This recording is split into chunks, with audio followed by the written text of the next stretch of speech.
Hello children, welcome to our channel CBSE Telugu Tutor. So, ee roju topic is Grade 7 History Chapter 1 Tracing Changes Through 1,000 Years. So, before starting the lesson, నేను ఈ video format ఎలా ఉండబోతుంది అని చెప్పి తర్వాత lesson start చేస్తాను. So, the video format will be like first each and every section నేను చాలా డీటెయిల్గా ఎక్స్ప్లెయిన్ చేస్తాను, giving the meanings of the important keywords and all. Then from examination point of view, what kind of questions రావచ్చు అనేది explain చేస్తాను. So after covering all the sections ante towards the end of the lesson, I will just summarize the entire lesson and then we will look into the exercises in the textbook. So this is how the format of the video is going to be. So stay tuned. Without further delay, let's start the lesson. So మీరు మనం already తెలుసుకున్నాం history 3 పార్ట్స్గా divide చేశారు, which is ancient period, medieval period and modern period. ఇప్పుడు current జరుగుతుంది is modern, right? So ancient హిస్టరీలో we have already learned about this in our 6th grade, right? అప్పుడు people ఎలా ఉన్నారు, ఎలా రూలర్స్ ఎలా ఉన్నారు, what kind of lifestyle they had అనేదంతా మనం 6th gradeలో చదువుకున్నాం కదా. So this chapter is about what kind of changes came into the medieval period. అంటే ఏన్షియంట్ నుంచి మిడీవల్కి ఎలా ట్రాన్స్ఫార్మ్ అయ్యారు and what kind of changes came in అనేది ఈ చాప్టర్లో బేసికల్గా చెప్తున్నారు. This is the context of this lesson.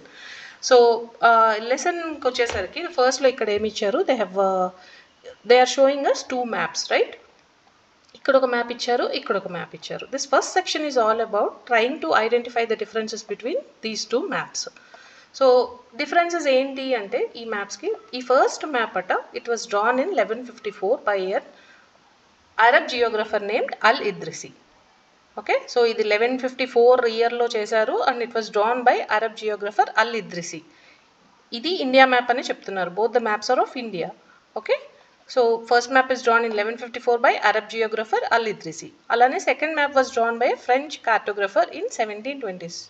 I guess you all know the meaning of the word cartographer. A person who makes maps is called a cartographer, right? So first the 1154లో చేశారు, second map was drawn in 1720s. అలానే మీరు ఇక్కడ చూస్తే ఇక్కడ places names అన్ని కూడా అరబిక్లో mention చేశారు, వెరాజ్ ఈ సెకండ్ మ్యాప్లో వచ్చేసరికి it is all mentioned in English, right? అలానే ఇక్కడ ఈ మ్యాప్ చూస్తే మనకి ఇండియా మ్యాప్ లాగా అనిపిస్తుందా? No, right? సో వీళ్ళు ఏం చెప్తున్నారు, ఈ part is our current south India, okay, and this is island of Sri Lanka, right? So current మనం మామూలు ఇండియా మ్యాప్లో చూస్తే ఇక్కడ ఈ పైన పార్ట్ అంతా మనం నార్త్ ఇండియా అంటాం కదా. సో వీళ్ళు ఏం చెప్తున్నారు, ఈ మ్యాప్లో కరెంట్ నార్త్ ఇండియా ప్లేస్లో ఉన్నది సౌత్ ఇండియా అండ్ టువర్డ్స్ కింద ఉన్న Sri Lanka is the island that is shown here. All this dark coloured one is the water or the ocean represented there. Okay, so మనకి ఇది కరెంట్ మ్యాప్తో చూస్తే మనకి ఎక్కడ సిమిలారిటీస్ ఏం స్ట్రైక్ అవ్వట్లేదు కదా. But whereas when we see the map 2, ఇక్కడ చాలా డీటెయిల్గా we are trying to see the similarities between the current day maps, shape అయినా ఏదైనా, and many places are highlighted in this map. Moreover ఇంగ్లీష్లో mark చేస్తుంది. ఇది చూసారా, ఈ కోస్టల్ ఏరియాస్ అంటే సీ షోర్స్, ఈ షోర్స్లో ఉన్న ప్లేసెస్ అన్ని చాలా డీటెయిల్గా హైలైట్ అయినాయి. సో ఎందుకు అయి ఉంటుంది, because these were used by the European merchants and sailors. Merchants ఏం చేస్తారు, దే ట్రేడ్, రైట్? వేరే కంట్రీస్తో ట్రేడింగ్ చేస్తారు కాబట్టి దే యూజువలీ సెయిల్, అంటే షిప్స్లో వచ్చి ఇక్కడ పోర్ట్స్లో ఉన్న మన ఇండియన్స్తో మర్చెంట్స్ తోటి they will do the trading and then they leave. So they are very familiar with the coastal areas. అందుకని ఇవి ఇంకా డీటెయిల్డ్గా హైలైట్ చేశారనమాట when compare to the interior areas. Like for example Delhi ఉంది, it's an interior part, right? అదేమి షోర్కి దగ్గరలో or coastal ఏరియాస్కి దగ్గరలో ఉండదు. So they are not aware, అక్కడ దాకా వచ్చి వాళ్ళు ఏం ట్రేడింగ్ చేయరు. Mostly they will do the trading on the sea shores or the coastal areas అనమాట. So they are well aware of ఏమేమి ఉన్నాయి అక్కడ ప్లేసెస్ అనేది తెలుసు కాబట్టి వాళ్ళ మ్యాప్లో చాలా డీటెయిల్డ్గా ఇచ్చారనమాట. So this is what this section is talking about, basically the differences between the 2 maps. So first map ki second map ki draw chesina timeline chuste 600 years map 1 గీసాక almost after 600 years ఈ map 2 అనేది గీసారు, right? So ఈ మధ్య కాలంలో ఈ cartography is nothing but the science of drawing the maps or usage of the maps. ఇది చాలా evolve అయింది, అందుకని మనకి ఇది ఈజీగా అర్థమవుతుంది when compared to the first map, right?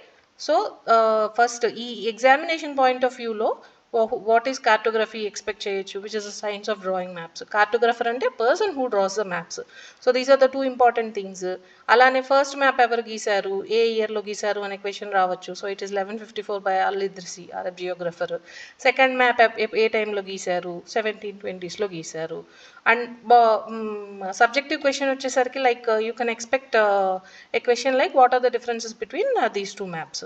So you can just say like ఫస్ట్ది 1154లో డ్రా చేశారు, సెకండ్ది 1720sలో డ్రా చేశారు. ఫస్ట్ దాంట్లో ప్లేసెస్ అన్ని అరబిక్ లాంగ్వేజ్లో మెన్షన్ చేస్తున్నాయి, సెకండ్ దాంట్లో everything is mention in English. అలానే ద లొకేషన్, ఇక్కడ south India is mention in the top most part and Sri Lanka is island showing here. Whereas ఇక్కడ more Indian subcontinent picture మొత్తం డీటెయిల్డ్గా explanation ఉంది ఈ మ్యాప్లో. అండ్ కోస్టల్ లైన్స్ కూడా చాలా డీటెయిల్డ్గా మార్క్ చేయబడి ఉంది in the second map, and the second map is widely used by the European merchants and sailors. So these are the differences that you have to know by seeing the maps. So సరే, ఈ మనకి ఇప్పుడు అర్థమైంది ఈ రెండింటికి differences ఏంటి అనేది. But why should we know this? ఎందుకు చెప్పుంటారు ఈ టాపిక్ మనకి? సో వీళ్ళు ఏం చెప్తున్నారు అంటే, when we look at map, historians అంటే ఏంటి? హిస్టారియన్స్ అనే వర్డ్కి మీనింగ్ ఏంటి? A person who studies and rights about the past. So ఇప్పుడు హిస్టరీ గురించి, ఇప్పుడు హిస్టారియన్స్ పాస్ట్ గురించి తెలుసుకోవాలి అంటే, ఫర్ ఎగ్జాంపుల్ వాళ్ళకు ఒక మ్యాప్ దొరికింది, రైట్? సో వాళ్ళ మ్యాప్ని చూసి ఎలా డీకోడ్ చేయాలి అనేది చాలా ఫ్యాక్టర్స్ బట్టి డిపెండ్ అయి ఉంటుంది. లైక్ ఇప్పుడు right now we are seeing, right? So ఈ మ్యాప్ ఏ టైంలో డ్రా చేయబడింది అనేది ముందు వాళ్ళు తెలుసుకోవాలి, రైట్? సో అప్పుడు దాని ప్రకారం, సో ఏ టైంలో డ్రా చేయబడింది, ఎవరు డ్రా చేశారు, ఏ కాంటెక్స్లో డ్రా చేశారు, లైక్ వాళ్ళు ట్రావెలింగ్ పర్పస్కి డ్రా చేశారా, లేకపోతే ఫిజికల్ ఫీచర్స్ని చూపించడానికి డ్రా చేశారా, ఆర్ ఇవన్నీ చాలా ఇంపార్టెంట్ అనమాట while trying to read and understand a map. See for example ఇప్పుడు కరెంట్ డే మ్యాప్స్లో మీరు చూస్తే కింద లెజెండ్ ఉంటుంది కదా. సో ఆ reading the legend is also very important. Map రాగానే మనకి అర్థం కాకపోవచ్చు, బట్ హిస్టారియన్స్ ఇవన్నీ మ్యాటర్ దృష్టిలో పెట్టుకొనే they try to know the history. For example నేను ఒక చిన్న ఎగ్జాంపుల్ చెప్తాను, why it is important to understand the context అనేది నేను చెప్తాను చూడండి. మీ అందరికీ తెలుసు, right now current day we call Maharashtra capital ఏంటి అంటే మీరు అందరూ ముంబై అని చెప్తారు, right? But in 1990s this was called Bombay. So మీరు 1990sలో ఉన్న ఇండియా మ్యాప్ చూస్తే, Maharashtra political map if you see, Maharashtra capital Bombay అని రాసి ఉంటుంది, right? So as a historian నేను ఇది బాంబే అని రాస్తుంది, సో ఏ టైంలో చేయబడి ఉంది అనేది నాకు ఇంపార్టెంట్ థింగే కదా. So I should understand when this was drawn, ఎవరు డ్రా చేశారు, ఏ కాంటెక్స్లో డ్రా చేశారు, is it political map, physical features మ్యాపా ఏంటి అనేది తెలుసుకోవడం చాలా important before studying the history. So this is what is this section all about. Okay, hope this is clear. Let's move in to the next topic. Next topic ఏంటి అంటే new and old terminologies. So మనం ముందు సెక్షన్లో ఏం చూసాము, maps ఎలా మారినాయి, ఎలా ఎవాల్వ్ అయ్యాయి ఓవర్ దోస్ 1000 years అనేది చూసాం కదా. Now we are talking about the language. So language కూడా అలానే ఉందా from all through this 1000 years అంటే నో, అది కూడా చాలా చేంజెస్ ఉన్నాయి. ఫర్ ఎగ్జాంపుల్ వీళ్ళు ఇక్కడ చెప్తున్న ఎగ్జాంపుల్ ఏంటి అంటే, మిడీవియల్ పీరియడ్లో యూస్ చేసిన Persian is completely different from the modern day Persian language అట. అది జస్ట్ గ్రామర్ ఆర్ వొకాబులరీనే కాదు, మీనింగ్స్ ఆఫ్ ద వర్డ్స్ కూడా చాలా చేంజ్ అయ్యాయి one compare to both medieval Persian and the current day Persian.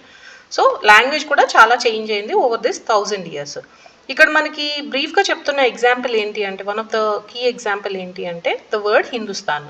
Hindustan అనేది over this years ఎలా మారింది, ఎలా అంటే డిఫరెంట్ కాంటెక్స్ట్లో దీన్ని ఎలా యూస్ చేశారు అనేది చెప్తున్నారు.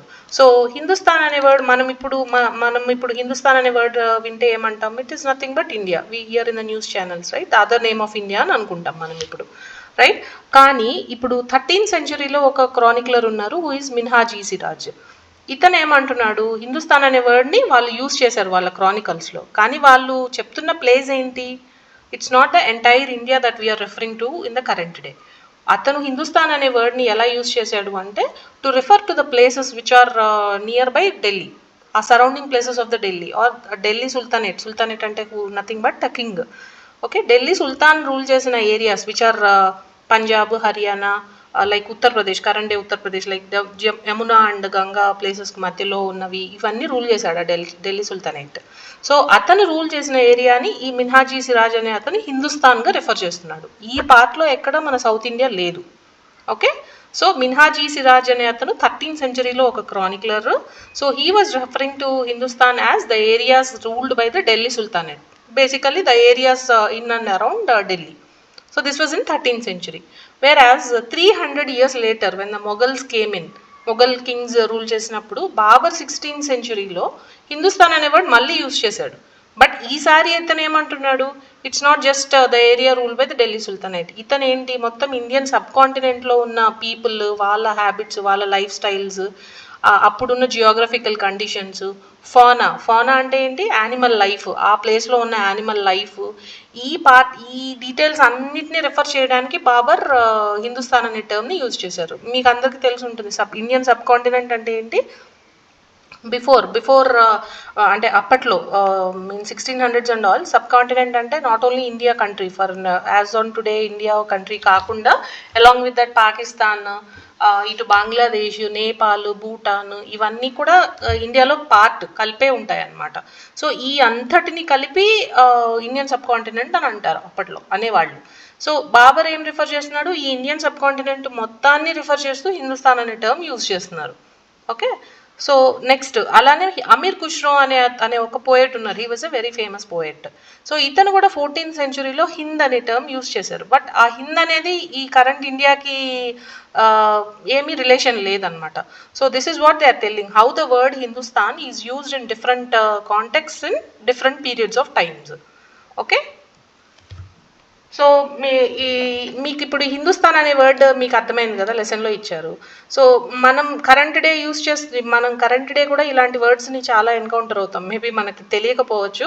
ఇక్కడ ఆల్రెడీ ఇచ్చారు చూడండి. Can you think of any other words whose meanings change in a different context? So నేను మీకు కొన్ని ఎగ్జాంపుల్స్ ఇస్తాను so that you can relate. So ఇలాంటి వర్డ్స్ని అంటే సేమ్ స్పెల్లింగ్ ఉంటాయి వర్డ్స్కి, but their meanings might be different in the context of the usage అనమాట. ఫర్ ఎగ్జాంపుల్ బార్క్ అనే వర్డ్ ఉంది, BARK, బార్క్, రైట్? సో యూజువల్గా బార్క్ అంటే ఏంటి, ద డాగ్స్ బార్క్ ఇలా అంటాం, రైట్? కుక్కల్ని అరవడాన్ని we usually refer to as bark. అలానే బార్క్ అనే వర్డ్ ట్రీ బార్క్ అని కూడా యూజ్ చేస్తాం, రైట్? అంటే ట్రంక్కి ఉన్న బెరడుని కూడా బార్క్ అంటాము. So both the word spelling ఒకటే అయినా సరే దాని మీనింగ్ డిఫరెంట్. అంటే మనం యూజ్ చేసే సెంటెన్స్లో మనం యూజ్ చేసే కాంటెక్స్ని బట్టి దాని మీనింగ్ మారుతుంది. సో ఇలాంటి వర్డ్ని హోమోనిమ్స్ అంటారనమాట. సో అలానే బార్క్ ఒకటి, బ్యాట్ అంటే మీకు క్రికెట్లో యూజ్ చేసే బ్యాట్ అవ్వచ్చు, ఆర్ ద యానిమల్ బ్యాట్ అయినా అవ్వచ్చు, రైట్? అలానే బ్యాండ్ అవ్వచ్చు, మ్యూజికల్ బ్యాండ్కి బ్యాండ్ రిఫర్ చేస్తాము, ఆర్ రబ్బర్ బ్యాండ్ ఉంటుంది కదా, సో అలాంటిది కూడా it's a band, right? So all these are homonyms అంటారు, which have the same spelling but their meanings differ based on the context that we are using. So అలానే ఇక్కడ హిందుస్థాన్ అనేది ఎగ్జాంపుల్గా ఇచ్చారనమాట. ఓకే, సో హిస్టారియన్స్కి ఎందుకు ఇంపార్టెంట్, వాళ్ళు అర్థం చేసుకోవాలి ఏ కాంటెక్స్లో యూజ్ చేశారు ఈ వర్డ్ని, ఎప్పుడు యూజ్ చేశారు, ఏ పీరియడ్ ఆఫ్ టైంలో యూజ్ చేశారు అనేది కూడా చాలా ఇంపార్టెంట్. ఈ హిందుస్థాన్తో పాటు they are giving another example known as foreigner. So foreigner అనే వర్డ్ ఏంటి, ఫారినర్ అప్పట్లో ఇదే మీనింగ్. కరెంట్ డే మనం ఫారినర్ అంటే ఎవరంటాము, who is not part of India, who is not an Indian is a foreigner, మనం current use చేసే నామెన్క్లేచర్లో, రైట్? కానీ అప్పట్లో ఫారినర్ అంటే ఎవరంటే anyone who is not part of their culture or society. For example ఇక్కడ ఇస్తున్న ఎగ్జాంపుల్ ఏంటి, city dweller and forest dweller వాళ్ళిద్దరూ ఒకరికొకరిని ఫారినర్గా ట్రీట్ చేస్తారు అని. డ్వెల్లర్ అనే దానికి మీనింగ్ ఏంటి, one who lives permanently in a place. So city dweller అంటే ఏంటి, the person who lives in city, and forest dweller అంటే who basically roams in and stays in the forest itself. So forest డ్వెల్లర్కి city dweller అనేవాడు ఫారెస్ట్కి వస్తే he is treated as a foreigner, right? So this is the example అనమాట, right? అలానే ఒకే ఊర్లో ఉంటున్న ఇద్దరు people, so though their religion లేకపోతే వాళ్ళకి ఏమన్నా కాస్ట్ వేరైనా రిలీజియన్ వేరైనా ఒకే ఊర్లో ఉంటున్న వాళ్ళని మళ్ళీ ఫారినర్స్ అనరు. So someone who is coming from a different place to their place is known as a foreigner ఆ టైంలో. Okay, so this is all about this section. So the important key points is our examination point of వ్యూలో హిందుస్థాన్ అనే word different టైమ్స్లో ఎలా use చేశారు అనే question రావచ్చు. So the answer would be 13th centuryలో మినాజీ సిరాజ్ దాన్ని ఢిల్లీ సుల్తానేట్ రూల్ చేసిన ఏరియాకి రిఫర్ చేశాడు. Again in 16th century Babur used this to Indian సబ్ కాంటినెంట్లో ఉన్న పీపుల్ వాళ్ళ కల్చరు, వాళ్ళ జియోగ్రఫీ అండ్ ఫానాని రిఫర్ చేయడానికి యూజ్ చేశారు. And Amir Khusrau use the term Hind in 14th century, but it is nowhere related to the current day India. So this is how the word Hindustan differs in various years of history. Okay, and ఇక్కడ foreigner అనే వర్డ్కి definition అడగచ్చు. Okay, and ఫారినర్ని హిందీలో ఏమంటారు, పర్షియన్లో ఏమంటారు అనేది కూడా you can expect that in the fill in the blanks. Okay, so hope this section is clear. So let's jump in to the next section. Okay, so the next section is historians and their sources. So బేసికల్గా వీళ్ళు మాట్లాడుతున్నది మన chapter heading ఏంటి, tracing through the changes 1000 years అని కదా. So which 1000 years are they talking about అనేది ఈ సెక్షన్లో క్లియర్గా మెన్షన్ చేశారు. The 1000 years they are mentioning here is from 700 CE to 750 CE. Okay, so మనకి ఏన్షియంట్ పీరియడ్లో how did we get to know about the ancient period? అప్పట్లో దొరికిన మనకి కాయిన్స్ అవ్వచ్చు, ఇన్స్క్రిప్షన్స్ అంటే anything written on a stone or metal, అంటే paper కాకుండా దేని మీద ఎన్క్రేవ్ చేయడం ఆర్ కార్వ్ చేయడాన్ని ఇన్స్క్రిప్షన్ అనేవాళ్ళు, రైట్? సో మనకి ఏన్షియంట్ పీరియడ్లో ఈ కాయిన్స్, ఇన్స్క్రిప్షన్స్ ఆర్ ఏమైనా మాన్యుమెంట్స్ కడితే అది ఎలా ఉంది, దాని మీద ఏమేమి బొమ్మలు చెక్కారు, దీన్ని ఆర్కిటెక్చర్ అంటాం కదా. సో అలా తెలుసుకున్నాము. అండ్ టెక్స్చువల్ రికార్డ్స్ కూడా కొన్ని దొరికాయి ఏన్షియంట్ పీరియడ్లో. సో ఇప్పుడు ఈ మిడివియల్ పీరియడ్ హిస్టరీ గురించి ఎలా మనకి తెలిసింది అనేది this is all about this section. Okay, so ఈ మిడివియల్ పీరియడ్ స్టార్టింగ్లో స్టిల్ మనకి కాయిన్స్, ఇన్స్క్రిప్షన్స్ ఇంకా కూడా ఉన్నాయి. బట్ ద మేజర్ చేంజ్, ఈ పీరియడ్ తాలూకు మేజర్ చేంజ్ ఏంటి అంటే పేపర్ ఈజీగా దొరకడం స్టార్ట్ అయింది. It was available for every one and it was cheaper. So ఎక్కువ ఇన్స్టెడ్ ఆఫ్ ఇన్స్క్రిప్షన్స్ అంటే కార్వ్ చేయడానికి బదులు they started writing it on the paper. Okay, so ఎలాంటివి రాసేవాళ్ళు ఫస్ట్లో పేపర్ మీద అంటే హోలీ టెక్స్ట్స్, అంటే దేవుడి గురించి, and Chronicles of the rulers. Chronicles అంటే ఏంటి, కీప్ అన్ అకౌంట్, ఒక టైం లైన్ ప్రకారం ఈ కింగ్ ఈ ఇయర్లో ఇది చేశారు, ఈ ఇయర్లో ఇది చేశారు అని ఒక రికార్డ్ లాగా రాయడం అనమాట క్రానికల్ అంటే. సో ఆ రూలర్స్ యొక్క క్రానికల్స్ రాయడము, అండ్ సెయింట్స్ వాళ్ళ యొక్క టీచింగ్స్ అండ్ లెటర్స్, అంటే మంచి చెప్తూ ఉంటారు కదా. సెయింట్స్ అంటే the people who teach how person should live అనేది, గుడ్ వే ఆఫ్ లివింగ్ అనేది. సో ఇలాంటివి, అండ్ అలానే వాళ్ళ పెటిషన్స్ అండ్ జ్యుడిషియల్ రికార్డ్స్, అంటే ఏదైనా క్రైమ్ జరిగినప్పుడు what kind of judgement is given, ఎలా ప్రొసీడింగ్స్ అయ్యాయి, ఇవన్నీ కూడా పేపర్ మీద రాసి రికార్డ్ పెట్టేవాళ్ళు అనమాట. అలానే గవర్నమెంట్ యొక్క అకౌంట్స్ అండ్ ట్యాక్సెస్ మెన్షన్ చేస్తూ కూడా they use to right it on the paper. Okay, so manuscripts were collected. ఇలాంటి మాన్యుస్క్రిప్ట్ అంటే ఏంటి, any document written by the hand. ఇవన్నీ వెల్దీ పీపుల్, అంటే అప్పట్లో ఉన్న rich people, Kings, monasteries and temple, ఇవన్నీ కలెక్ట్ చేసేవాళ్ళు. కలెక్ట్ చేసి ఎక్కడ దాచిపెట్టుకునేవాళ్ళు అంటే వాళ్ళకి లైబ్రరీస్ ఉండేవి అండ్ ఆర్కైవ్స్ ఉండేవి. ఈ లైబ్రరీస్కి ఆర్కైవ్స్కి డిఫరెన్స్ ఏంటంటే లైబ్రరీలో మోస్ట్లీ రీసెంట్వి మాత్రమే ఉంటాయి. But we cannot keep on storing them in the libraries for many years కదా. అంత పెద్దగా ఏమి ఉండవు కదా, చాలా ఇయర్స్ తాలూకు డాక్యుమెంట్స్ అన్ని స్టోర్ చేసే అంత పెద్ద ప్లేస్ ఉండదు కదా. సో మేబీ ఒక లేటెస్ట్ 1 yearవి లైబ్రరీలో ఉంచి ఓల్డర్ దాన్ దట్వి they will put it in the archives అనమాట. సో ఇలా సేవ్ చేసేవాళ్ళు. సరే ఇప్పుడు ఇలా రాసి దాచిపెట్టేవాళ్ళు, దట్ ఈస్ ఫైన్. బట్ హిస్టారియన్స్కి ఈ ఇన్ఫర్మేషన్ ఎట్లా తెలిసింది ఆర్ ఫర్దర్ నెక్స్ట్ జనరేషన్స్కి ఎలా పాస్ ఆన్ అయ్యింది అనేది is the next topic.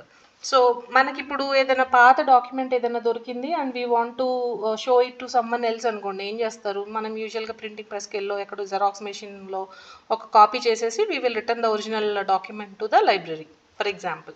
But అప్పట్లో ఇంకా ప్రింటింగ్ ప్రెస్ ఇన్వెంట్ చేయలేదు. సో ఏం చేసేవాళ్ళు, స్క్రైబ్స్ అని ఉండేవాళ్ళు అప్పట్లో. Scribes is a person who copies out the documents before printing was invented. So అప్పట్లో ప్రింటింగ్ ఇన్వెంట్ అవ్వలేదు కాబట్టి ఈ స్క్రైబ్స్ అనేవాళ్ళు కాపీ చేసేవాళ్ళు అనమాట ఒరిజినల్ డాక్యుమెంట్ని. సో వీళ్ళు ఆ ఒరిజినల్ డాక్యుమెంట్ని కాపీ చేసేటప్పుడు ఎలాంటి ఛాలెంజెస్ ఫేస్ చేసేవాళ్ళు అంటే, original document might not be very clear for them, or language అర్థం కాకపోవచ్చు, లేకపోతే వాళ్ళ హ్యాండ్ రైటింగ్ అర్థం కాకపోవచ్చు, or original document for example అది కొంచెం పాడైంది, టాన్ అయ్యింది, అక్కడక్కడ మనకు సరిగా కనిపించట్లేదు అనుకోండి. సో వీళ్ళు స్క్రైబ్స్ ఏం చేసేవాళ్ళు, సో వాళ్ళు అర్థం చేసుకొని ఓకే ఈ వర్డ్ అయ్యి ఉంటుంది అని అజ్యూమ్ చేసుకొని they use to right in there copy. So అలా రాసే టైంలో ఏమైంది అంటే చిన్న చిన్న మిస్టేక్స్ స్టార్ట్ అయ్యాయి అనమాట. ఫర్ ఎగ్జాంపుల్ మీ హోంవర్క్, నీ ఫ్రెండ్ నీకు your absent on one particular day and you have copied one of your friends homework. Okay, you want to copy, అది కంప్లీట్ చేయాలి కాబట్టి incompletes you took one of your friends book. So వాడు రాసిన దాంట్లో మీకు కొన్ని hand writing అర్థం కాలేదు. సో వాట్ యూ సీ, ఆ ముందు సెంటెన్స్ బ్యాక్ సెంటెన్స్ రీడ్ చేసి ఓకే ఈ వర్డ్ ఇది అయ్యి ఉంటుంది అని మీరు అజ్యూమ్ చేసుకొని మీరు ఫిల్ చేసేసిస్తారు, right? So but it might not always be the correct thing.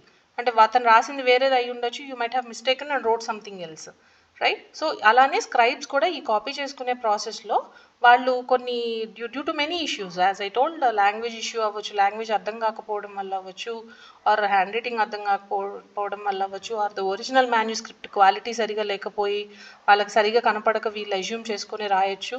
ఇలాంటి ఇష్యూస్ వల్ల ఒరిజినల్ మాన్యుస్క్రిప్ట్కి వీళ్ళు కాపీ చేస్తున్న వర్షన్కి డిఫరెన్సెస్ స్టార్ట్ అయ్యాయి అనమాట. ఓకే, సో అలా ఓవర్ ద పీరియడ్స్ అలా కాపీ చేస్తూ ఉండడం వల్ల ఆ డిఫరెన్సెస్ చాలా ఎక్కువైపోయినాయి. అంటే అసలు ఒరిజినల్గా రాసింది ఒకటి, వీళ్ళ కాపీస్లో వేరే ఏదో ఉంటుంది.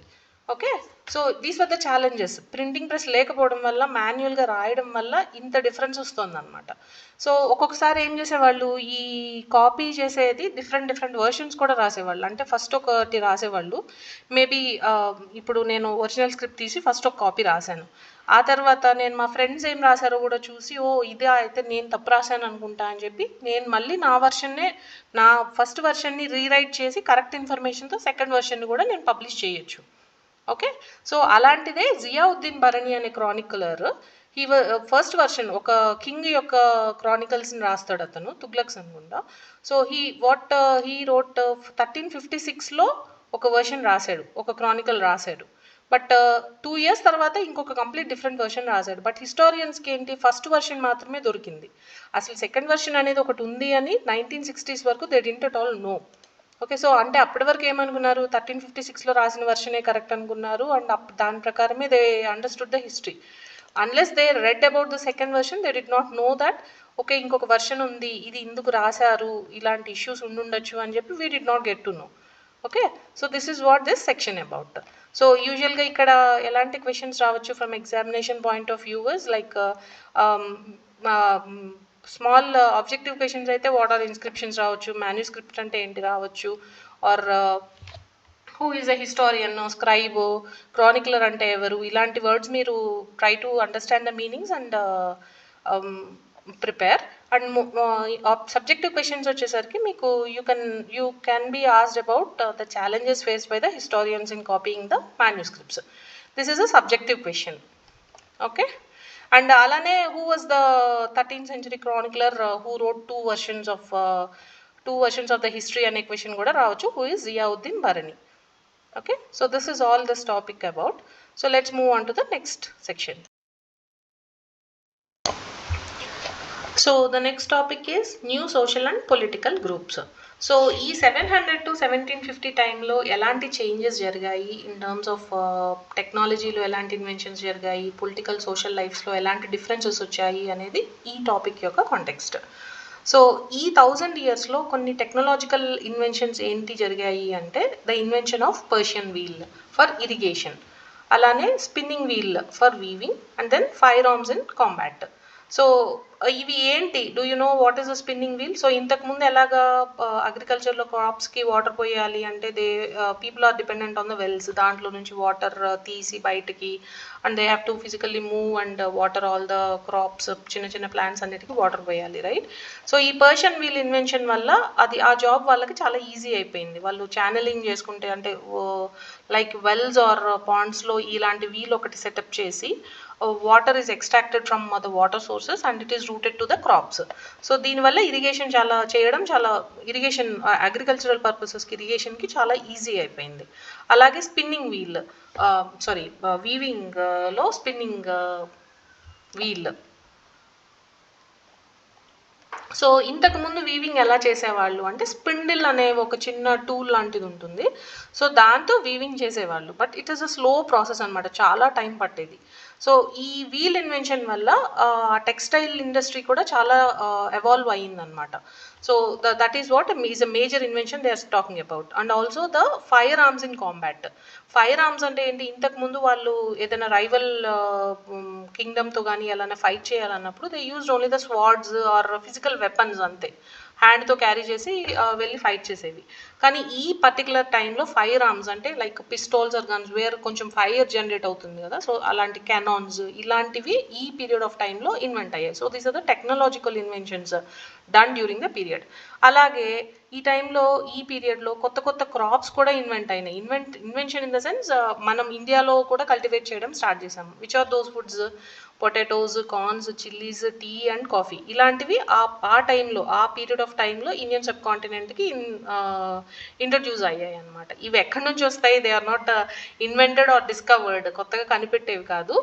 People travel from one place to another place, right? For example ఇప్పుడు మనము ఢిల్లీ సుల్తాన్ వేరే ప్లేస్ నుంచి ఎక్కడి నుంచి వచ్చి ఇండియాని కాంకర్ చేసి ఇండియాని రూల్ చేశారు ఫర్ ఎగ్జాంపుల్.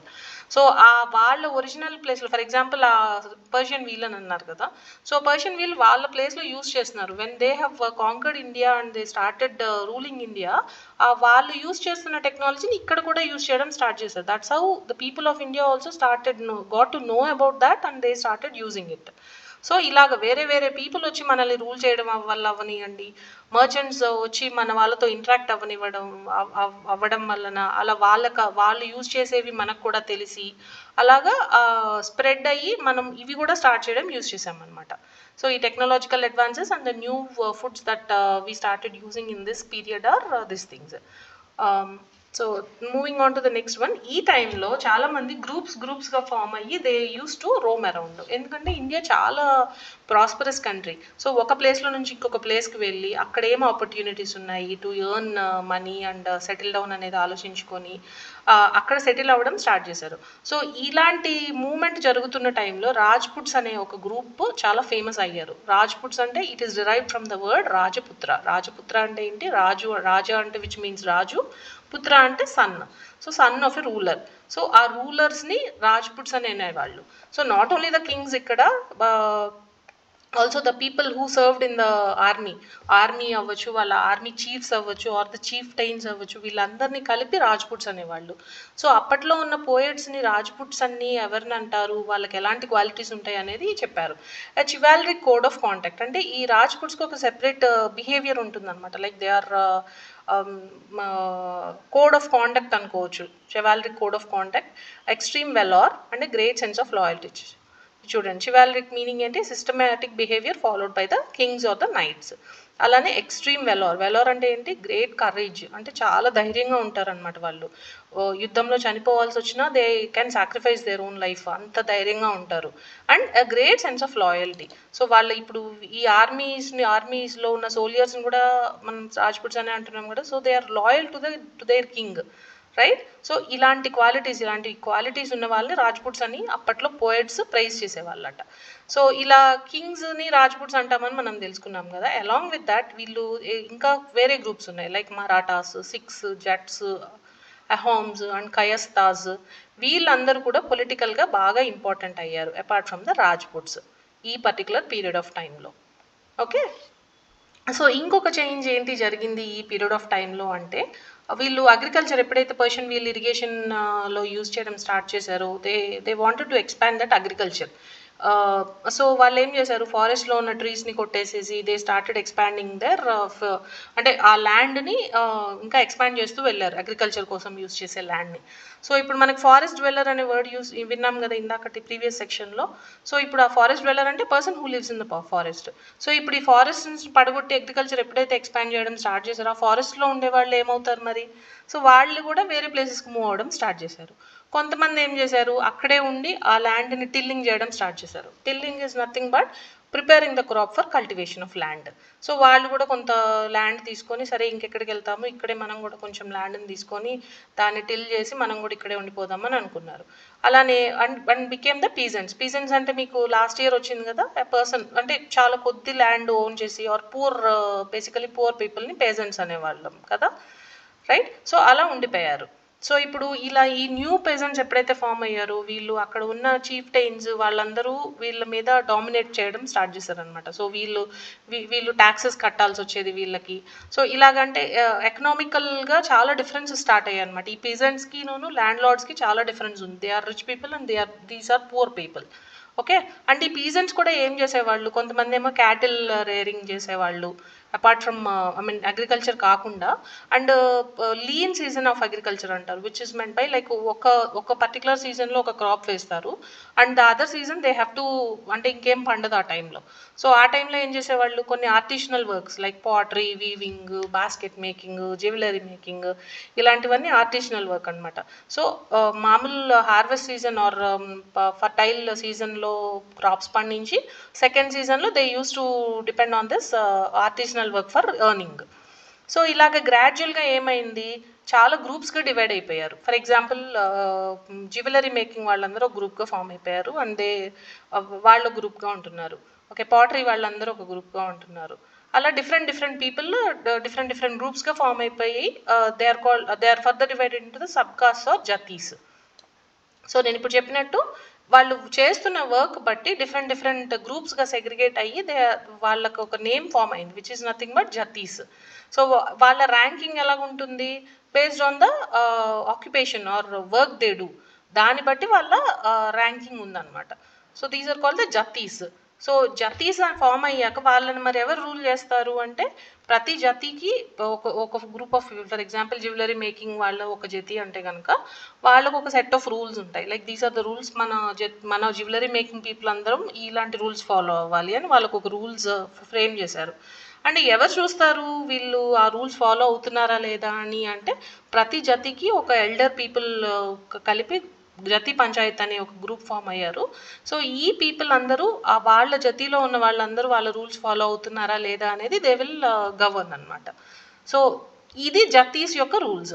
అలానే ఒక ఊర్లో డిఫరెంట్ జతీస్ ఉండొచ్చు కదా, కానీ irrespective of their jati rules ఆ ఊర్లో ఉన్న వాళ్ళందరూ ఆ విలేజ్ యొక్క రూల్స్ కూడా కామన్గా ఫాలో అవ్వాలి. Apart from their jati rules they have to also follow the village rules. So this is how people started living together. Okay. So this is all this topic about. So first దీంట్లో important points ఏంటి, what are the major technological advances అంటే invention of the Persian wheel for irrigation, spinning wheel for weaving and firearms in combat. These are the technological advances. అలానే new crops ఏం invent అయ్యాయి అంటే potato, chilli, corn, tea and coffee. These are the new crops invented introduced అనొచ్చు, not invented, introduced to sub continent during that period. అలానే what is the meaning of the word Rajputs, రాజ్పుట్స్కి ఎలాంటి qualities ఉండాలి, like ఈ chivalry, code of contact, extreme valour and great sense of loyalty. అలానే what are the other groups which became politically important during this period అంటే Maratha, six, జట్స్, ఇది. ఆ తర్వాత like ఆ టైంలో పెజెంట్స్ ఎలా ఫామ్ అయ్యారు, వాళ్ళు ఎలా ఉండేవాళ్ళు, హౌ ఆర్ జతీస్ ఫార్మ్డ్, ఆ జతీస్ ఎలా ఉండేవాళ్ళు, వాళ్ళలో వాళ్ళు ఎలా గవర్న్ చేసుకునేవాళ్ళు. These are the few important points in this particular section. Okay. So the next topic is the region and empire. So ఇక్కడ ఏం చెప్తున్నారు, ప్రహస్తి అనే వర్డ్ యూస్ చేశారు. ప్రహస్తి అంటే ఏంటంటే inscriptions composed by the poets in praise of the rulers. So ఇక్కడ ఏం చెప్తున్నారు, ఒక సాంస్క్రిట్ ప్రహస్తి ప్రకారం అంటే కింగ్స్ని ప్రైజ్ చేస్తూ ఒక గోడల మీదో, స్టోన్ మీదో, మెటల్ మీదో ఎక్కడో వాళ్ళు కార్వింగ్ చేయడాన్ని ప్రహస్తి అంటారు. సో ఆ సాంస్క్రిట్ ప్రహస్తి అతను ఏం చెప్తున్నాడు, ఢిల్లీ సుల్తాన్ గియాజుద్దీన్ బల్బన్ అనే అతను ఉన్నాడు. సో అతను చాలా వాస్ట్ ఎంపైర్ ఆఫ్ ఇండియాని రూల్ చేశాడు. అతని ఎంపైర్ ఇక్కడ ఈస్ట్లో ఉన్న బెంగాల్ నుంచి వెస్ట్లో ఉన్న కరెంట్ డే ఆఫ్ఘనిస్తాన్ వరకు రూల్ చేశాడు. And this includes also the south India.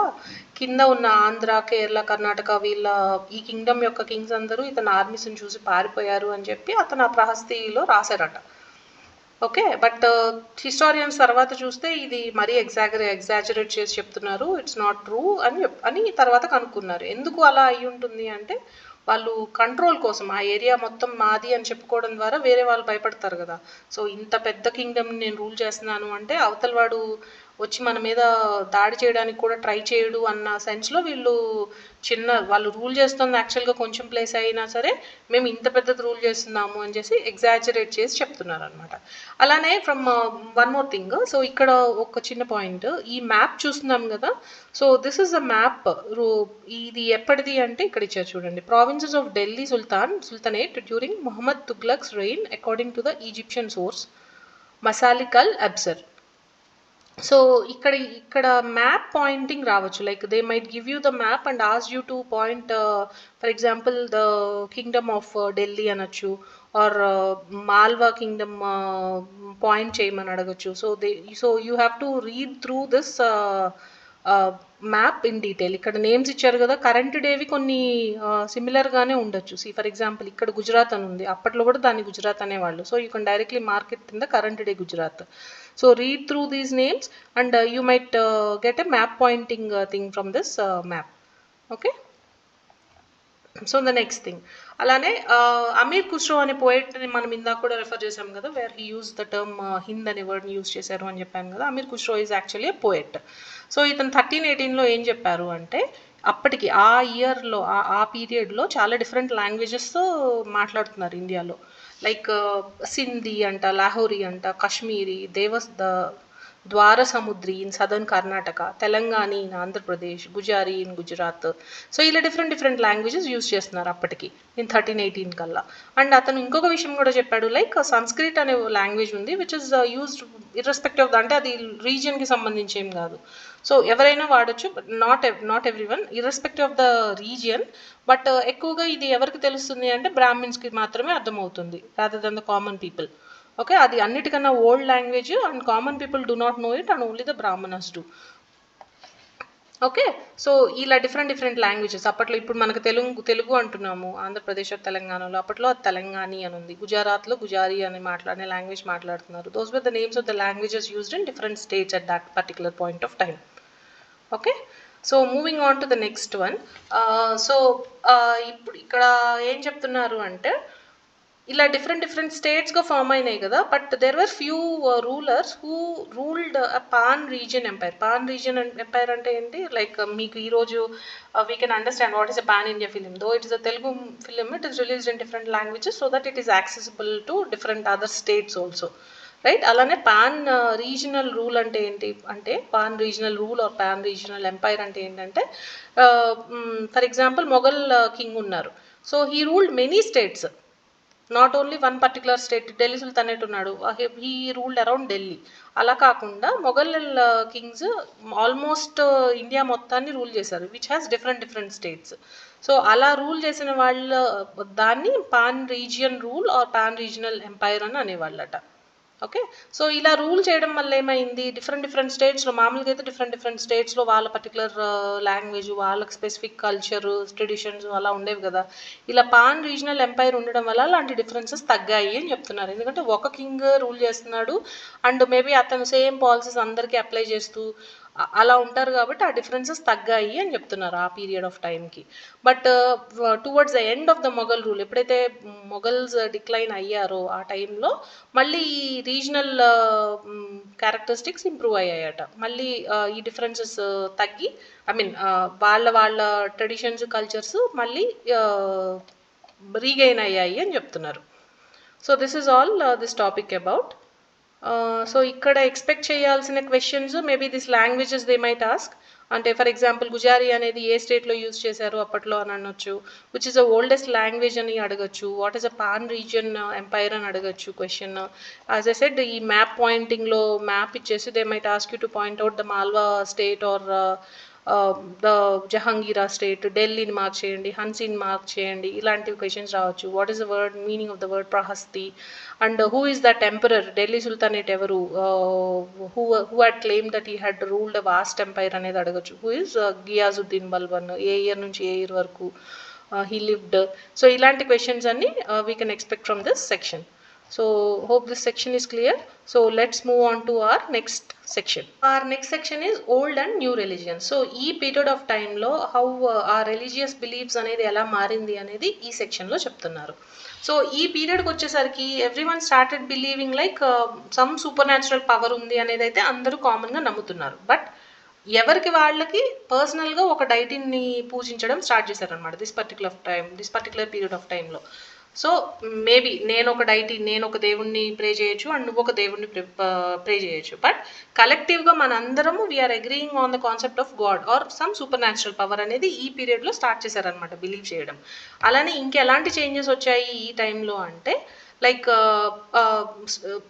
ఇంకా చాలా నెంబర్ ఆఫ్ డైటీస్ హిందూయిజంలో పర్టికులర్గా ఇంకా కొత్త దేవుళ్ళు పూజించడం స్టార్ట్ చేశారు. అలాగే టెంపుల్స్ బిల్డింగ్, కింగ్స్ కానీ లేకపోతే వెల్దీ పీపుల్ కానీ చాలా టెంపుల్స్ని బిల్డ్ చేయడం స్టార్ట్ చేశారు. This is one more important change.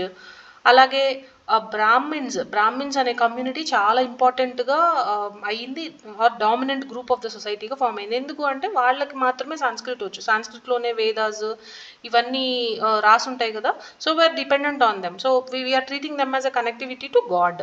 Via ఈ బ్రాహ్మిన్స్ ద్వారానే we can reach out to God అనేది they have we started believing. So that's how Brahmins have become an important or a dominant group in the society. Okay, Sanskrit text అవన్నీ వాళ్ళు మాత్రమే read చేయగలరు కాబట్టి, and దేవుడి గురించి ఆ Sanskrit టెక్స్ట్లోనే రాస్తున్నారు కాబట్టి వీఆర్ డిపెండెంట్ ఆన్ దెమ్. అలానే ఇంకొకటి ఏంటి అంటే భక్తి అనే కాన్సెప్ట్ కూడా ఈ టైంలోనే స్టార్ట్ అయింది, విచ్ ఇస్ నథింగ్ బట్ ఇప్పుడు నేను ఒక గాడ్ అంటే నాకు చాలా ఇష్టం. సో అతన్ని నేను ప్రే చేయడం ఆర్ బిలీవ్ చేయడము, ఈ కాన్సెప్ట్ని ఇట్స్ పర్సనల్ చాయిస్. నేను ఎవరిని పూజ చేస్తాను అనేది నా పర్సనల్ చాయిస్, రైట్? సో ఆ పర్సనల్ డైటీని పూజ చేయడం, ఇప్పుడు నేను పూజ చేసేదానికి నాకు ఎవరు బ్రాహ్మణ్ అక్కర్లేదు, బ్రాహ్మణ ద్వారానే నేను ఈ పూజ అక్కర్లేదు, right? So this concept is called భక్తి అనమాట. So this has evolved in this particular period of time. అలానే ఇప్పుడు హిందూయిజంతో పాటు ఈ పర్టికులర్ పీరియడ్ ఆఫ్ టైంలో కొత్త రిలీజియన్స్ కూడా మనకి ఇండియాలో స్టార్ట్ అయ్యాయి. ఎలా స్టార్ట్ అయ్యాయి అంటే ఇప్పుడు యాజ్ ఐ సెడ్ మర్చెంట్స్ వేరే కంట్రీస్ నుంచి మన దగ్గరకు వచ్చి ట్రేడింగ్ చేస్తూ ఉంటారు. సో అలాగ మనకి ఇటు మిడిల్ ఈస్ట్ నుంచి వచ్చిన మర్చెంట్స్ దే హ్యావ్ అంటే మన మర్చెంట్స్ ఇండియన్ మర్చెంట్స్తో ఎవరైతే వేరే కంట్రీ నుంచి వచ్చే వాళ్ళు ఇంటరాక్ట్ అవుతున్నారో, వచ్చినప్పుడు వాళ్ళు ఖురాన్ని ఇంట్రడ్యూస్ చేశారు. ఇదిగోండి ఇది మా హోలీ బుక్. మనం హిందూస్ ఎలాగైతే భగవద్గీత ఇవన్నీ అలా అంటామో, వాళ్ళు అలా వచ్చి ఇంట్రాక్షన్స్ జరిగేటప్పుడు ఇది మా హోలీ బుక్ ఖురాన్ అని వాళ్ళకి ఇంట్రొడ్యూస్ చేశారు. అండ్ అల్లానే మా గాడ్ అని చెప్పడం స్టార్ట్ చేశారు. So that's how are people also got to know about the Muslim. And few people who understood what their belief system is and all, and who are interested, they got converted to Muslims. That's how this concept of new religion started in our country. Okay, so అలా వేరే country నుంచి వచ్చిన వాళ్ళు ఇక్కడ settle అవ్వడం వల్ల అవనివ్వండి, వాళ్ళు ఇంట్రొడ్యూస్ చేసిన బిలీఫ్ వేరే వాళ్ళకి నచ్చడం వల్ల అవనివ్వండి, అలా కొత్త రిలీజియన్స్ పుట్టుకొచ్చాయి. సో ఇక్కడ బేసికల్గా మేజర్ రిలీజియన్ ఏంటి ఇంట్రొడ్యూస్ అయిందంటే ముస్లిమ్స్. సో వాళ్ళ హోలీ బుక్ ఇస్ ఖురాన్, వాళ్ళ god is Allah is the only god. కానీ ముస్లిమ్స్లో కూడా మళ్ళీ different what do we say sects or groups లాగా ఉన్నాయి. ఎందుకు అంటే దెర్ ఆర్ షియా ముస్లిమ్స్ అని ఉంటారు, and the other one is Sunni Muslims. Shia Muslims అంటే ఏంటి, ప్రాఫెట్ మహమ్మద్ యొక్క son in law who is Ali, వాళ్ళే మన next leader for the Muslim community అని బిలీవ్ చేసే వాళ్ళని షియా ముస్లిమ్స్ అంటారు. Prophet Muhammad son in law Ali is their leader for Shia Muslims. వేరే సున్నీ ముస్లిమ్స్ ఏమంటారు, so మా లీడర్స్ ఉన్నారు khalifas, they are the leaders of the Muslim community అని వీళ్ళు బిలీవ్ చేస్తారు. సో వాళ్ళ బిలీఫ్స్కి వీళ్ళ బిలీఫ్స్కి different. Though Allah is their common God, their leaders, వాళ్ళ లీడర్స్ ఎవరే డిఫరెన్స్ అనమాట ఇక్కడ షియా ముస్లిమ్స్కి అండ్ సున్నీ ముస్లిమ్స్కి. షియా ముస్లిమ్స్కి their Prophet Muhammad son-in-law Ali is their leader, and Sunni Muslims ki Khalifas are their leaders. So this is how this is about the religious changes that happened during this period. So just to summarize this section, ఏమేమి start అయినాయి ఈ టైంలో. So everyone started believing there is a super natural power అని believe చేయడం start చేశారు. అలాగే people హిందూయిజంలో especially new డైటీస్ని పూజించడం start చేశారు. అలానే వెల్దీ పీపుల్ ఆర్ కింగ్స్ ఎక్కువ టెంపుల్స్ని బిల్డ్ చేయడం స్టార్ట్ చేశారు. అలానే బ్రాహ్మణ్స్ వాళ్ళు ఒక డామినెంట్ గ్రూప్ లాగా ఫామ్ అయ్యారు సొసైటీలో, because they are the people who can understand Sanskrit, and all the holy texts are all written in Sanskrit, right? So that's how they have become a dominant group there. And Concept of bhakti was introduced during this period. Alane new religions like Muslim was introduced during this period. So Muslims యొక్క holy book is Quran and their god is Allah. Okay, so merchants ఇలా రావడం వల్ల మనకి Muslims గురించి కూడా తెలిసింది. అలానే ముస్లిమ్స్లో ఒక groups Sunni Muslims and Shia Muslims ఏంటి అనేది కూడా they are trying to tell here. So this is all about this section. So let's move on to the next topic. Next topic is thinking about the time and historical periods. ఇప్పుడు historical periods అని ఎలా divide చేస్తాము అంటే, ఇప్పుడు for example ఒక period of టైంలో ఒకలాంటి life style ఉంది పీపుల్కి, ఆర్ ఒకలాంటి పనులు చేస్తున్నారు, ఇలాంటి వాటిని బట్టి మనము ఇలా పీరియడ్స్గా డివైడ్ చేసాం, రైట్? సో యాక్చువల్గా అలా పీరియడ్స్గా డివైడ్ చేయాలి. సో ఇక్కడ ఏం చెప్తున్నారు అంటే, Britishers when they were ruling 19th centuryలో ఈ పీరియడ్ ఇండియన్ హిస్టరీని ఎలా డివైడ్ చేశారు అంటే, హిందూ, ముస్లిం అండ్ బ్రిటిష్ పీరియడ్గానే డివైడ్ చేశారు మన మొత్తం హిస్టరీని తీసుకొని. ఎందుకు ఈ బేసిస్ మీద డివైడ్ చేశారు అంటే, హిందూ పీరియడ్లో హిందూ కింగ్స్ రూల్ చేశారు, ముస్లిం పీరియడ్లో ముస్లిం కింగ్స్ రూల్ చేశారు, అండ్ బ్రిటిష్ అంటే obviously they are rule by the British during that particular period of time. But is this correct way of categorising the history? No కదా. ఓన్లీ మనకి హిందూ టైంలో మొత్తం ఒకలానే ఉన్నామా, ముస్లిం టైంలో మొత్తం ఒకలానే ఉన్నామా? కాదు కదా. This is not the correct way of segregating the history, right?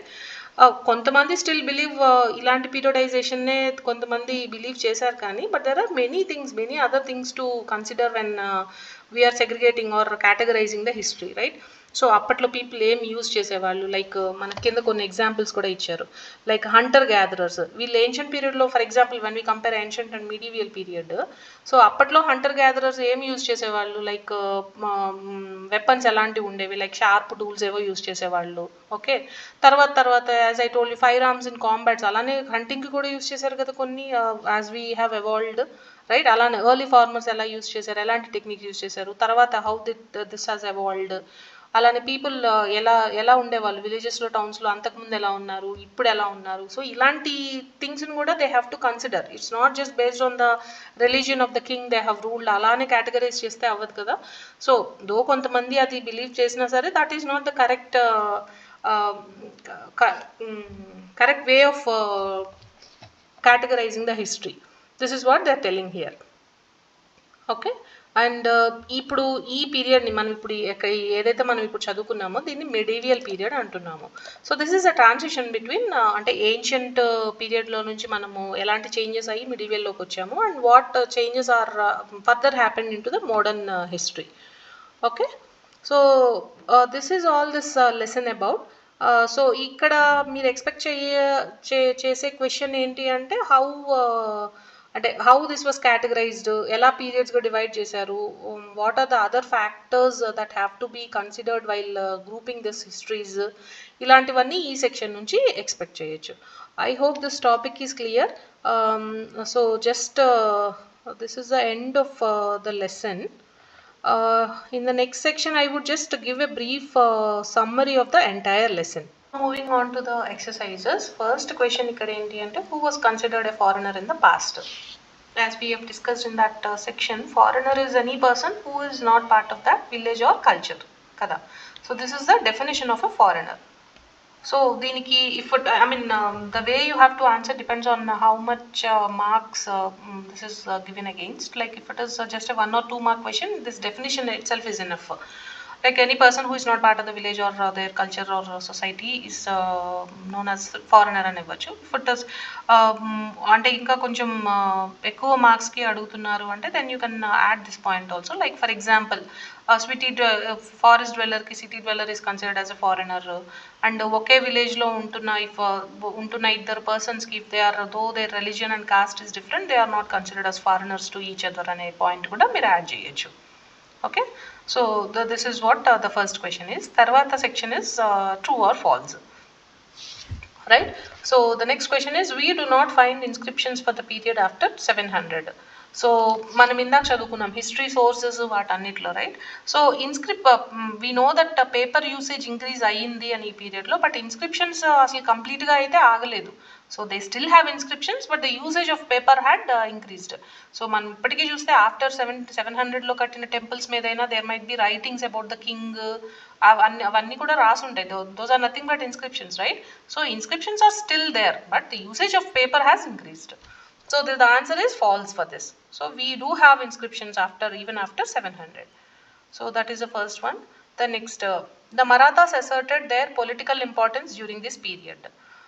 మనం ఇది చూసాము లైక్ రాజ్పుట్స్ ఎలాగైతే రూలర్స్ లాగా ఫామ్ అయ్యారో మరాఠాస్ సిక్స్ జట్స్ హోమ్స్ పొలిటికల్గా వాళ్ళ ఇంపార్టెన్స్ పెరిగింది అనేది చూసాం కదా లెసన్లో. So to answer this is true. Yes, Marathas have asserted their political importance during this period. So the answer is true. Tarvatadi. Forest dwellers were sometimes pushed out of their lands with the spread of the agricultural settlements. Yes. So manam chusamu after the technological advances and all, so people started cutting down the trees, forest lo ఉన్న trees ni cut chesi agricultural land ni improve cheskunta unnaru. So obviously forest dwellers migrate ayyaru అని చదివాము కదా. So the answer for this is true. Yes, the forest dwellers were sometimes pushed out of their lands. Answer is true. Sultan Ghiyazuddin Balban controlled Assam, Manipur and Kashmir అట. So ఇక్కడ మనం ఏం చేసాము ఆ పీరియడ్లో he ruled from Bengal to Afghanistan అని అన్నారు and south India కూడా రూల్ చేశారని అన్నారు. బట్ ఈ point he actually never ruled these 3 areas. So the answer is false. Sultan Ghiyazuddin Balban did not rule Assam, Manipur and Kashmir. Answer is false. So moving on to the next section, which is the fill in the blanks. Archives are the places where dash are kept. So the answer here is manuscripts. Archives are the places where manuscripts are kept. Tarvata, the dash was a 14th century chronicler. Who was a 14th century chronicler? Manam chusam idi. Who had written 2 versions of the history and chadivam kada while reading the challenges faced by the historians ane section lo we have seen. Who is that chronicler? Ziauddin Barani. Ziauddin Barani was a 14th century chronicler. Ziauddin Barani is the answer. Tarvata. Fill in the blanks icharu. These are where some of the new crops introduced into the subcontinent during this period. We have seen, right? Potato, chili, corn, tea and coffee were some of the new crops introduced into the subcontinent during this period. Okay. List some of the technological changes associated with this period. So technological ga elanti changes ayyayi. So we have already seen in the previous sections like invention of the Persian wheel in irrigation. This is one invention. Alage spinning wheel for weaving. This is one of the invention. And the third one is the firearms in combat. So these are the major technological changes associated with this period. Okay. So next, what are some of the major religious developments during this period? So religious developments ఏమేమున్నాయి ఈ పీరియడ్లో like everyone started believing that there is some supernatural power. అలాగే హిందూయిజంలో they have started praying new deities. Okay, and wealthy people or the king started building temples and వీళ్ళు Brahmins started emerging as a dominant group. అలాగే the concept of భక్తి ఈ పీరియడ్లోనే start అయింది wear వాళ్ళ పర్సనల్గా వాళ్ళు ఒక డైటీని బిలీవ్ చేసి వాళ్ళని ప్రే చేయడం without the aid of any priest. So ఈ భక్తి అనే కాన్సెప్ట్ ఇంట్రొడ్యూస్ అయింది ఈ టైంలోనే. అలానే న్యూ రిలీజియన్స్ ఇంట్రొడక్షన్ కూడా జరిగింది అంటే మర్చెంట్స్ ద్వారా అలాగా which is one of such religion is Muslim. So Muslims యొక్క holy book is Quran and their god is Allah. So this is what you can mention about this question. The next question is in what ways was the meaning of the term Hindustan changed over the centuries? So to start with ఈ క్వశ్చన్కి answer ఏం చెప్పచ్చు. So the current day, first current day example తీసుకోవచ్చు. Current day Hindustan refers to the 29 states include అయిన country. So that is what is the current day nomenclature. Whereas 13th century, as per the 13th century chronicler Minhaji Siraj, Hindustan was referred to the area that was ruled by the Delhi Sultanate, which covered the areas of Punjab, Haryana, the areas between the land between Ganga and Yamuna.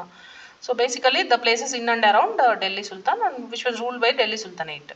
So that was in the 13th century. Whereas Babur in 16th century referred Hindustan as to refer the people culture, traditions, the geography and the fauna and the wildlife of the Indian subcontinent మొత్తాన్ని refer చేయడానికి he has used the term Hindustan.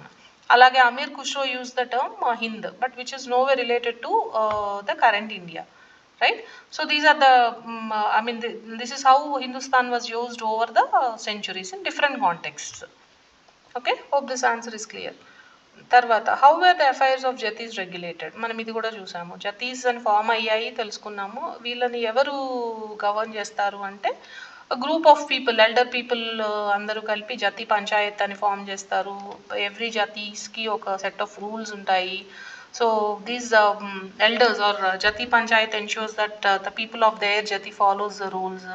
Along with that, along with their specific jati's rules, they have to follow the rules formed by the village.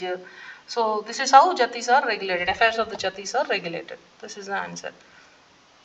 తర్వాత what does the term pan region empire mean? Pan region empire అంటే it has which covers many different areas with different diversities, diverse cultures and traditions బేసిక్గా. Okay, what are the difficulties historians face in using manuscripts? So ఇది కూడా చూసాము. Like printing press లేకపోవడం వల్ల scribes దాన్ని మాన్యువల్గా హ్యాండ్తో కాపీ చేయాల్సి వచ్చేది.